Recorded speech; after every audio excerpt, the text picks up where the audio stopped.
ঘর থেকে বের হওয়ার দোয়া জানতে হলে আমার এই ভিডিওটি স্কিপ না করে মনোযোগ সহকারে কানে ইয়ারফোন লাগিয়ে শুনুন।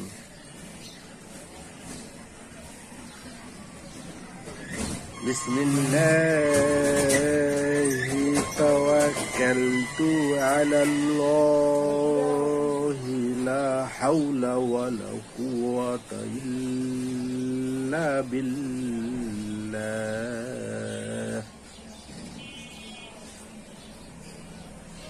আল্লাহর নামে তারই উপর ভরসা করে বের হলাম।